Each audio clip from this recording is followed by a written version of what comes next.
Hello মনুরা, কেমন আছো তোমরা? আশা করি ভালোই আছো। সো আজকের আমরা ডে নাম্বার 23। সো আজকে ডে নাম্বার 23 আমরা আজকে কথা বলবো পাস্ট ইনডেফিনিট টেন্স নিয়ে। যত কথা আছে, যত বাক্য আছে, সকল কিছু শিখবো আজকের এই ভিডিওতে। সো দেখতে হলে কিন্তু অবশ্যই শেষ পর্যন্ত থাকতে হবে। যদি নতুন হয়ে থাকো তাহলে কিন্তু সাবস্ক্রাইব করতে বলবে না। আর যদি প্রেজেন্ট ইনডেফিনিট টেন্স সম্পর্কে তুমি ইংরেজি কথা বলতে চাও, ইংরেজি শিখতে চাও, ইংরেজি জানতে চাও, তাহলে কিন্তু অবশ্যই আজকের ক্লাসটি তোমার জন্য। সো মনু, আজকে আমরা 50 days master spoken English course, সেই কোর্সের আজকে হচ্ছে ডে নাম্বার 23। সো এই ডে নাম্বার 23 আজকে আমরা কথা বলবো past indefinite tense. So past indefinite tense নিয়ে যত কথা আছে, যত বাক্য আছে, কিভাবে সেগুলো সহজে বলা যায়, কিভাবে সহজে আমরা বলতে পারি, কিভাবে প্র্যাকটিস করতে পারি, সেগুলো সকল কিছু আজকে আমি তোমাদের শেয়ার করব এবং তোমাদের শিখাবো যে কিভাবে সেটা বলতে হয় এবং ভেরি ইজিলি কিভাবে বলতে পারো, একেবারে বেসিক লেভেল থেকে কিভাবে বলতে হয়, সকল কিছু আজকের ক্লাসে আপনি শেখার চেষ্টা করব। So stay with me. So ফার্স্টে ডেফিনিশন কি, যে আমরা কখন আমরা বুঝতে পারবো যে এখন পাস্ট ইনডেফিনিট টেন্সের ইউজ করতে হবে। সো ডেফিনিশন হচ্ছে অতীতে কোনো কাজ একবার শেষ হয়েছে বোঝায়। অতীতে কোনো কাজ একবার শেষ হয়েছে এমনটা যদি বোঝায়, তখনই আমরা সেটা বুঝতে পারবো সেটা হচ্ছে past indefinite tense. So basically যখন আমরা এটা বলি সংজ্ঞা বা ডেফিনিশন, তখন আমাদের মাথায় সেটা ভালো করে বুঝি না, বাট আদৌ এটা কিভাবে কাজ করে। কিন্তু যখন আমরা এটার উদাহরণ দেখব, তখন আমরা বেসিক্যালি এটা সম্পর্কে ইজিলি একটা ধারণা পেয়ে যাব। সো ফার্স্টে এটার এক্সাম্পল দেখার পূর্বে যদি আমরা এটার গঠন দেখেছি কিভাবে আমরা সেন্টেন্স মেক করতে হবে। সো ফার্স্টে আমাদের সাবজেক্ট রাখতে হবে, দেন ভার্বের 2 নম্বর ফর্ম রেখে কিন্তু আমরা এটা মেক করব। সো ফার্স্টে আমাদের এক্সাম্পল আছে, আমি ঢাকা গিয়েছিলাম। সো অতীতে একবার গিয়েছিলাম, কতবার গিয়েছি সেটা জানি, একবার গিয়েছিলাম এটা আমরা নিশ্চিত। সো এর জন্য আমরা এটা কি বলবো, এটা past indefinite tense. So past indefinite tense, আমি ঢাকা গিয়েছিলাম, এইটা কিভাবে আমরা মেক করব। ফার্স্টে আমাদের সাবজেক্ট রাখতে হবে আই, দেন যাওয়াকে আমরা বলি went, second form go এর second form went, I went to Dhaka, I went to Dhaka, আমি ঢাকা গিয়েছিলাম, I went to Dhaka.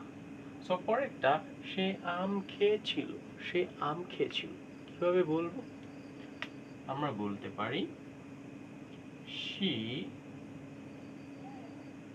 ate mango,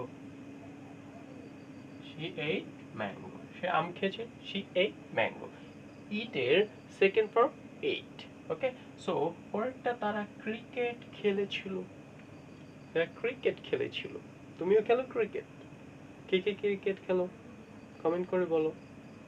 হুম, তুমি ক্রিকেট খেলো। সো সে তারা ক্রিকেট খেলেছিল, দে প্লেড,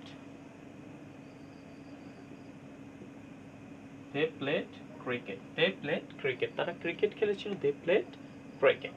এবং লাস্টের যে এক্সাম্পল, তারা ইংরেজি পড়ছিল, তারা ইংরেজি পড়ছিল, অতীতে পড়েছিল একবার।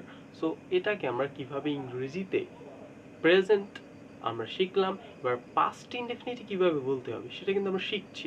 সো এখন আমরা বলবো যে কিভাবে পাস্টেও বলতে হয়। সো আমরা বলতে পারি দে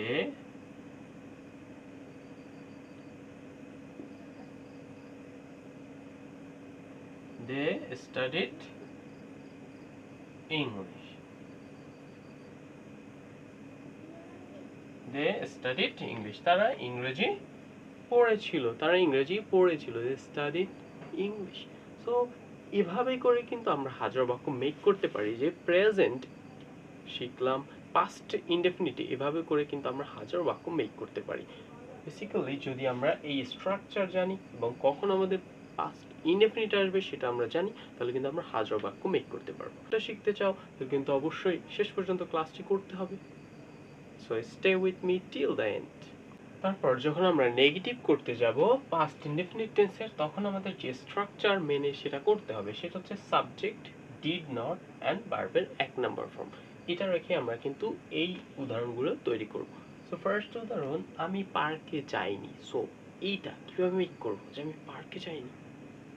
তুমি তো যাও পার্কে, হ্যাঁ? যদি না যাও তাহলে কিন্তু তুমিও এইটা ইংরেজি তোমার হইয়া দরকার যে আমি পার্কে যাইনি যখন বলবা ইংরেজি বাংলায়, এটা যদি ইংরেজিতে বলতে পারো কেমন হয়? Hmm, I didn't go to the park, I didn't go to the park. Okay, so এইভাবে বলবা। কিভাবে বলবা? I didn't go to the park, I didn't go to the park. Okay, so ফার্স্টে আমি পার্কে যাইনি, I subject, then did not, I did not go to the park, I didn't go to the park. একসাথে আমরা did not কে বলবো didn't, I didn't go to the park. Okay, so পরেরটা, সে বই কেনেনি, সে বই কেনেনি, she didn't buy a book, she didn't buy a book. পরেরটা, তারা সিনেমা দেখেনি, দে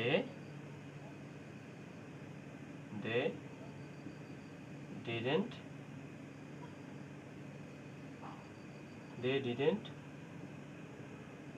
watch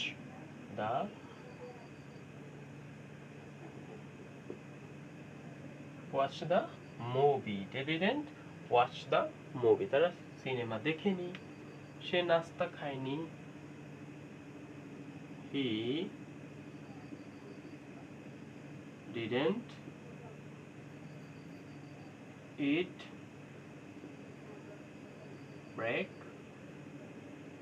breakfast, he didn't eat breakfast, সে নাস্তা খায়নি, he didn't eat breakfast। Basically আমরা কিন্তু দেখলাম এটা একেবারেই সোজা, একেবারে সোজা কিন্তু সেন্টেন্স, একেবারে সোজা, কোনো একেবারে সোজা। নেগেটিভ, সো আমি পার্কে যাইনি, I didn't go to the park, আমি খাবার খাইনি, I didn't it mango, it pineapple, I didn't it pineapple, I didn't it mango, I didn't it banana. Okay, so এইভাবে করে কিন্তু আমরা হাজার বাক্য মেক করতে পারি এবং প্র্যাকটিস করতে পারি। যত বেশি আমরা প্র্যাকটিস করব তত বেশি আমরা ইংরেজি বলতে পারবো, তত সুন্দর করে বলতে পারবো, সাজিয়ে বলতে পারবো, যেভাবে অন্যরা কয় আমরাও কিন্তু এরকম করতে পারবো, সাজাই এককার ইংরেজি। যদি এই ক্লাসগুলো করো তাহলে কিন্তু তুমি ইংরেজিতে মাস্টার হয়ে যাবা। তো আজকে ডে নাম্বার 23-তে যদি তুমি পুরো ক্লাসটি করো, শেষ পর্যন্ত করো, তাহলে কিন্তু তুমিও ইংরেজিতে মাস্টার হওয়ার জন্য এক ধাপ এগিয়ে যাবে। Okay, so stay with me till and.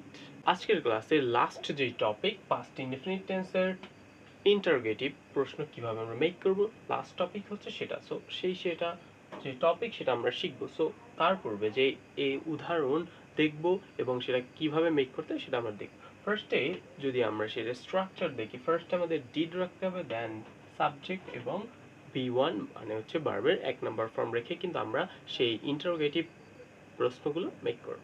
So আমাদের যদি উদাহরণগুলো দেখি, তুমি কি তাকে ডেকেছিলে? সো তুমি কি তাকে ডেকেছিলে পূর্বে, হ্যাঁ, পূর্বের কথা। তারপর সে কি তার প্রজেক্ট শেষ করেছিল? এটাও পূর্বের কথা। তুমি কি সমুদ্র সৈকতে গিয়েছিলে? এটাও পূর্বের কথা। সো আমরা কখনো কাউকে প্রশ্ন করলে এটা কিভাবে আমরা ইংরেজিতে বলবো?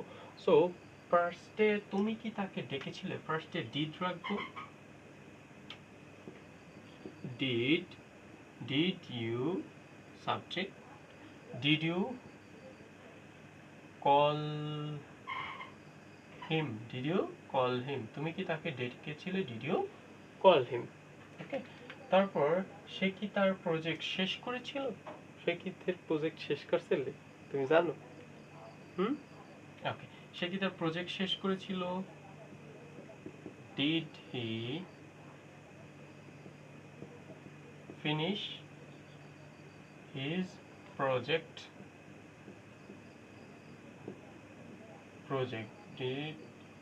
Did he finish his project. So পরেরটা, তুমি কি সমুদ্র সৈকতে গিয়েছিলে? তোমরা তো প্রায় ঘুরতে যাও, হ্যাঁ? এইটা যখন তোমরা কাউরে জিজ্ঞাসা করবা যে তুমি কি সমুদ্র সৈকতে ঘুরতে গেলা, এই সময় কেমনে বলবা? ঠিক কেন? তুমি বলবা ডিড ইউ তুমি কি সমুদ্র সৈকতে ঘুরতে গেলে, did you go to the beach.